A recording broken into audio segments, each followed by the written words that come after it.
ওকে 4 জন্মের জন্য হেফাজতে রাখা উচিত। আর যারা ভাবতেন যে শওকত মোল্লা বিরাট বীর, বিজেপির বিরুদ্ধে বিরাট লড়ছে, দেখছেন তো শুভেন্দু অধিকারীকে নাকি 4 বার মেসেজ করেছিল। শুভেন্দু অধিকারী বিধানসভায় বললো আপনাদেরকে রাস্তায় উস্কাতো, ঘরদোর ভাঙতো, নিজের ছেলের নামে হাজার হাজার কোটি টাকা সম্পত্তি বানিয়েছে, বানিয়ে তলায় তলায় শুভেন্দু অধিকারীকে মেসেজ করে ক্ষমা চাইতো। সুতরাং শুনুন, সিপিএম এর খারাপ সময় যে সিপিএম এর পিঠে ছুরি মেরেছিল, সে তৃণমূলের খারাপ সময় তৃণমূলের পিঠে ছুরি মারবে জানা কথা। সিপিএম এর খারাপ সময় যে মমতাকে SMS করবে, সে তৃণমূলের খারাপ সময় শুভেন্দুকে হোয়াটসঅ্যাপ করবে, এটা জানা কথা, আমাদের জানা ছিল। যারা ভাবেননি তারা দেখছেন এখন সামনে। শুধু শওকত মোল্লা তো নয়, ক্যানিং পূর্বে ক্যানিং পূর্ব বলে না, গোটা পশ্চিমবাংলাতে ওদের যত তৃণমূলের এমন কোনো লোক আছে নাকি যে তৃণমূল করে পয়সা কামায়নি? আর যে পয়সা কামিয়েছে সেই বাজারে, বা যে খুন করেছে, ধর্ষণ করেছে, সেই বাজারে বিজেপির পায়ে পড়বে না তো কি করবে? তাকে তো বাঁচতে হবে। আমরা এই জন্য চিরকাল বলেছিলাম যে দাঙ্গাবাজদের বিরুদ্ধে লড়াই ধান্দাবাজদেরকে সামনে রেখে করা যায় না। যারা ধান্দাবাজ, আমি বিজেপির বিরুদ্ধে লড়ছি তাই আমি 100 দিনের টাকা চুরি করে কোটি টাকা সম্পত্তি বানাবো, আমি বিজেপির বিরুদ্ধে লড়ছি তাই আমি গোটা এলাকায় রেশন দোকানের রেশনের মাল চুরি করে বাজারে বিক্রি করব, আমি বিজেপির বিরুদ্ধে লড়ছি মানে আমি পুকুর ভরাট করে, আমি নদীতে এনক্রোচ করে আমি রিয়েল এস্টেট বানাবো, আমি তোমার আপনার কি বলো রিসোর্ট বানাবো, আমি বিজেপির বিরুদ্ধে লড়ছি মানে আমার হাইওয়ের ধারে 4টা পেট্রোল পাম্প বানাবো, লোকের মেরে খাবো। এইসব গল্প শুনিয়ে যারা বিজেপির বিরুদ্ধে লড়েছিল, তাদের বিজেপির বিরুদ্ধে লড়াইয়ের চেহারা দেখছেন। আঙুল থেকে ভোটের কালি উঠতে পারলো না, তার আগে তারা গোষ্ঠী শুদ্ধ বিজেপির বাইরে গিয়ে বললো। শওকত মোল্লা নয়, ক্যানিং পূর্বে যে জীবনতলা বাজার কর্মক্ষেত্র, সেই কর্মক্ষেত্র সরকারি পয়সা তৈরি হয়েছে, 2 লাখ 4 লাখ 5 লাখ 10 লক্ষ টাকা করে নেওয়া হয়েছে। শুধু শওকত মোল্লা গ্রেফতার হয়েছে এবং যারা বিক্রি করেছে তারা এখন ধোবাল দুবে ঘুরে বেড়াচ্ছে। তারা গোয়ালদোতে ঘুরে বেড়াচ্ছে, অনেকে বিজেপির নেতা হয়ে গেছে। বিজেপির লোক কোথায় ছিল? বিজেপি তো ভোট পেয়েছে হাওয়ায়, একটা প্রচারে, একটা ধর্মীয় মেরুকরণে, তৃণমূলের বিরুদ্ধে একটা প্রচার, সবকিছু মিলিয়ে বিজেপি ভোট পেয়েছে। বিজেপি তো বুথে বুথে লোক ছিল না। আজকে যদি বিজেপির বুথে বুথে 5টা বুথেও লোক হয়ে থাকে, লোকগুলো কারা? তৃণমূল কংগ্রেসের লোক, দেখতেই পাচ্ছেন আপনারা। ওদের এমপি গুলো যে 5 কোটি টাকা 10 কোটি টাকা চুরি করেছিল, যে পঞ্চায়েত মেম্বারগুলো, কেউ কেউ এখন ডিম খাচ্ছে, কেউ কেউ জেলে যাচ্ছে। আর 500 কোটি টাকা চুরি করা এমপি গুলো দিল্লিতে শতাব্দী রায়ের বাড়িতে বসে শুভেন্দুর সঙ্গে মিটিং করছে। ইলেকট্রনিক্স মিডিয়াতে বেশ কিছু তৃণমূলের মুখপাত্র নামক যারা ছিল, শুটবুট ট্রেন করে তারা যেত আর আপনাদের সৈন্যতা নিয়ে বেশ কথা বলতো। সরকার পরিবর্তন হওয়ার পরে কার্যত দলটাই উঠে গেছে, তারা পরিবর্তন হয়ে গেছে। আমি এর আগে যা বললাম তাই একই তো কথা, আলাদা আর কি। ঠিক আছে। আজকের আরামবাগ যে বিধানসভা আছে, আরামবাগ বাজারে আপনার মূর্তি করে পুতলি করে তারা পুরানো হচ্ছে। কার মূর্তি? আপনার আর বিকাশ রঞ্জন ভট্টাচার্য পুড়িয়েছে, ভালো করেছে, আমাদের জয় আর ভালো করেছে। দায়িত্ব ছিল সেই মানুষটার জন্য একটা পাকা ঘরের ব্যবস্থা করে দেওয়ার। ওদের ক্ষমতা ছিল একটা হকারের দোকান ভাঙার। ওদের দায়িত্বও ছিল যে লোকটার কাজ করতে চায় কিন্তু তার হাতে এখন কাজ নেই, তার হাতে একটা কাজের ব্যবস্থা করে দেওয়ার। চাইলে এরা আগে নিজের দায়িত্বটাকে পালন করতে পারত, এরা তা না করে আগে নিজের ক্ষমতাটাকে জাহির করতে গেল। আপনাদেরকে এখানে বলছি, আমাদের পার্টির নেতা ছিলেন শ্যামল চক্রবর্তী। এইসব আস্ফালন থেকে মনে পড়ে আমাদের পার্টির নেতা শ্যামল চক্রবর্তী একটা মজা করে একটা গল্প বলতেন যে একটা লোক, সেই লোকটার কাজ ছিল, সে ছিল ট্রেনের লেভেল ক্রসিং এর গার্ড।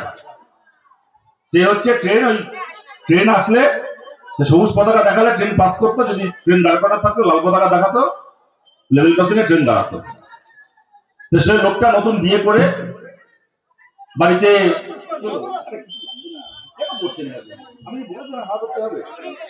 সবাইকে তাহলে হাওয়া করুন। তাহলে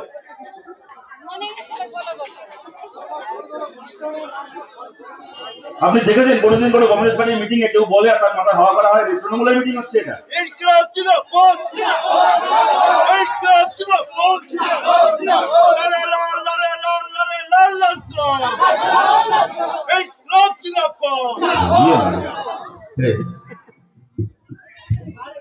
যেটা বলছিলাম, যে লোকটা এরকম লেভেল ক্রসিং এর গার্ড,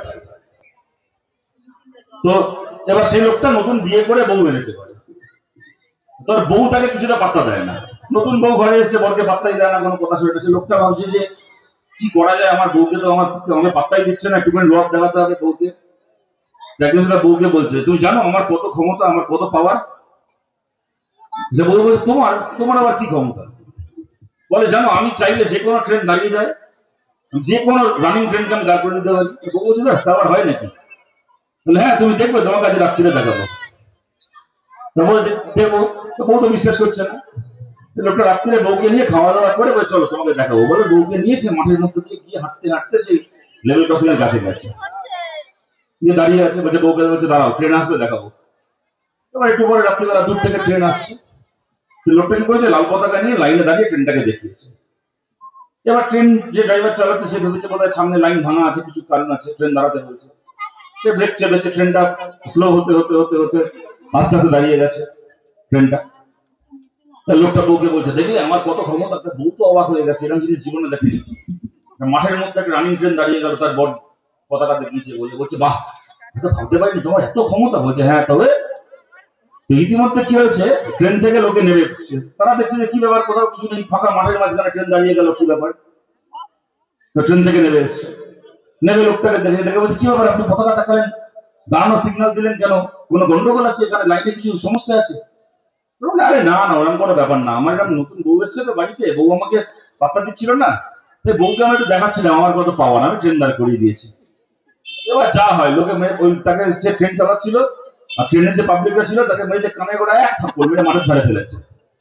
গালাগাল দিয়ে পাগল কোথাকার গালাগাল ফালাগাল দিয়ে দিয়ে ট্রেনে উঠে ট্রেন চালিয়ে ট্রেনটা বেরিয়ে গেছে।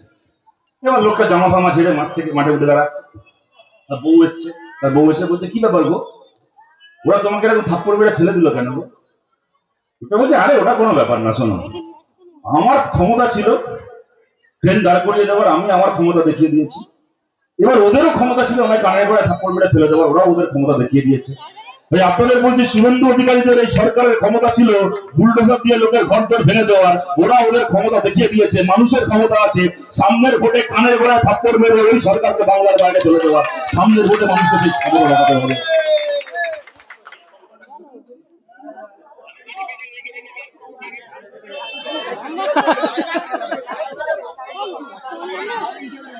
জ্বালাতন বাবা, দাঁড়াতে হবে।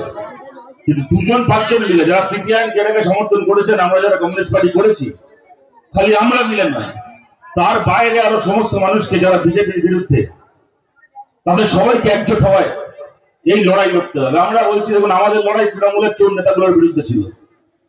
আমি বলার আগে রতনদা যখন বলছিল তখন রতনদা বলছিল আমাদের লড়াই তৃণমূলের চোর নেতাগুলোর বিরুদ্ধে ছিল। তৃণমূলকে ভোট দেওয়া কোনো সাধারণ কর্মী সমর্থককে নিয়ে আমাদের শত্রু নয়।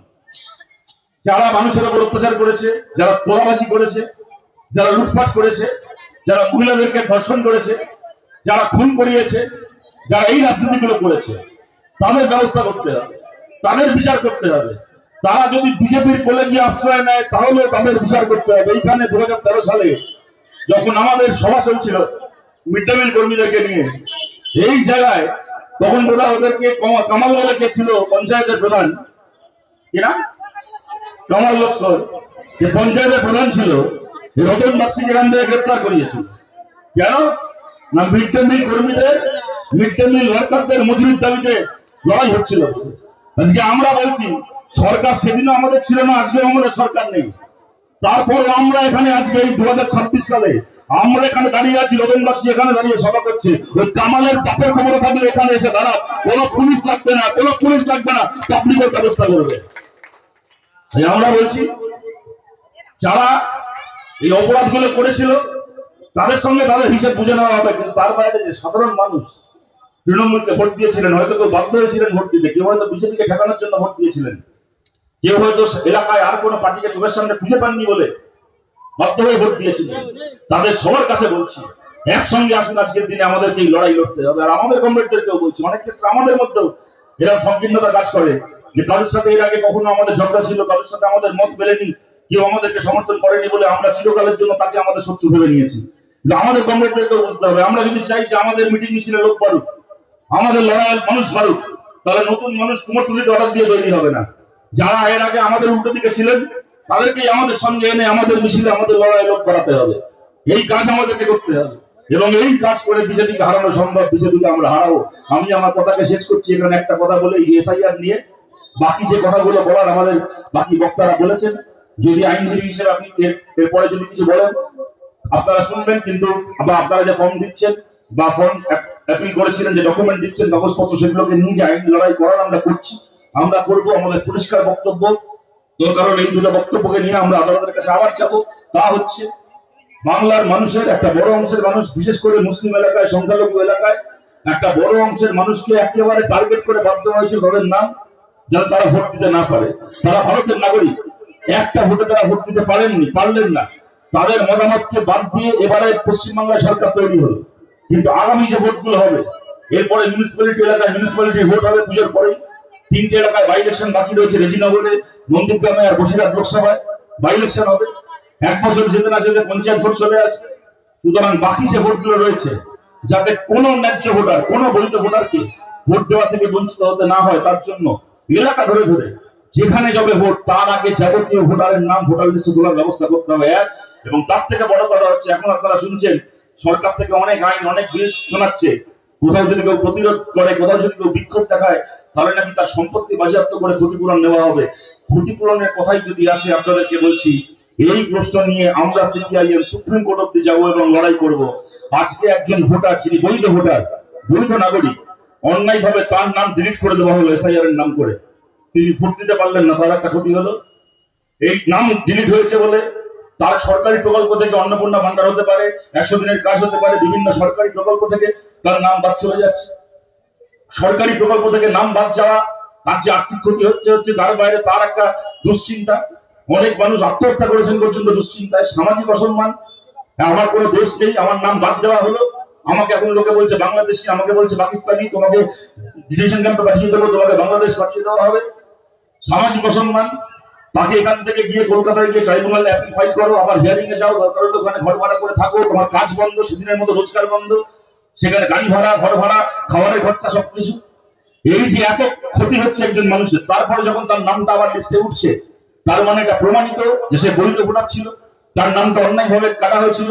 তা যদি হয়ে থাকে, তাহলে সুপ্রিম কোর্টের কাছে গিয়ে আমরা এই প্রশ্নের মীমাংসা চাইবো, যে মানুষকে এত রকম ভাবে অন্যায় ভাবে ক্ষতি করা হলো, অন্যায় ভাবে যার নাম বাদ দেওয়া হলো, পরে তার নাম আবার ফেরত আসলো, এই মানুষটার ক্ষতিপূরণ ইলেকশন কমিশনারের মাইনের টাকা কেটে ইলেকশন কমিশনারের সম্পত্তি বাজেয়াপ্ত করে কেন এই সমস্ত মানুষ, কেন বাংলার এই 27 লক্ষ মানুষদের অন্যায্য ভাবে নাম কাটা গেছে, দরকার হলে চিফ ইলেকশন কমিশনারের মাইনে কেটে তার সম্পত্তি বাজেয়াপ্ত করে এই মানুষদেরকে ক্ষতিপূরণ দেওয়া হবে না।